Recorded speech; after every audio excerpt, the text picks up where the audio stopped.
ఆంధ్రప్రదేశ్లో మున్సిపల్ పారిశుద్ధ్య కార్మికులకి సమాన పనికి సమాన వేతనం ఇవ్వాలని, కాంట్రాక్ట్ అవుట్సోర్సింగ్ కార్మికుల్ని పర్మనెంట్ చేయాలని, పర్మనెంట్ ఉద్యోగులకి లీవ్ ఎన్కాష్మెంట్లు ఇవ్వాలని చెప్పేసి న్యాయమైనటువంటి డిమాండ్స్తో మున్సిపల్ వర్కర్స్ యూనియన్గా మేము రాష్ట్ర వ్యాప్తంగా ఇవాళ నిరసన తెలియజేస్తున్నాం.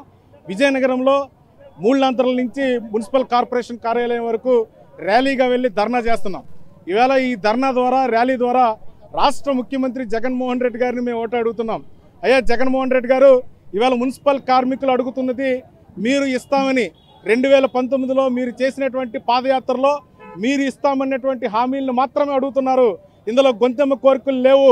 సమాన పనికి సమాన వేతనం ఇవ్వాలి, వీళ్ళని పర్మనెంట్ చేయాలని అడుగుతుంటే ఇవాళ కనీసం మీరు ఖాతరు లేకుండా మీరు మీ ప్రజాప్రతినిధులు లక్షల్లో జీతాలు తీసుకుంటున్నారు. మీ చుట్టూ కూర్చొని పనికి మాలినటువంటి సలహాలు ఇస్తున్నటువంటి సలహాదారులకు మాత్రం లక్షల్లో జీతాలు ఇస్తున్నారు. ఇవాళ రోడ్డెక్కి రోడ్డు మీద చెత్త చెదారాన్ని ఊడుస్తున్నటువంటి పారిశుద్ధ్య కార్మికులకి జీతాలు పెంచమంటే మీకు చేతులు రావడం లేదా అని మేము అడుగుతున్నాం. ఇవాళ జగన్మోహన్ రెడ్డి గారు, మీ కుర్చీ కోసాలు కదిలిపోతున్నాయి. 2024లో ఖచ్చితంగా వీళ్ళు మిమ్మల్ని ఇంటికి పంపించేటువంటి ఆలోచనలో ఉన్నారు.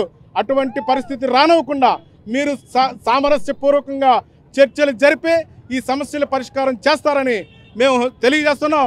లేదంటే 2024లో మీ ప్రభుత్వం ఇంటికి వెళ్ళక మానదు, మీ కుర్చీ ఇరిగిపోక మానదని చెప్పి ఈ సందర్భంగా హెచ్చరిస్తున్నాం. మరిన్ని వీడియోస్ కోసం ఛానల్ ని సబ్స్క్రైబ్ చేయండి, లేటెస్ట్ అప్డేట్స్ కోసం వాట్సాప్ ఛానల్ ని ఫాలో చేయండి అండ్ లింక్ డిస్క్రిప్షన్ లో ఉంది.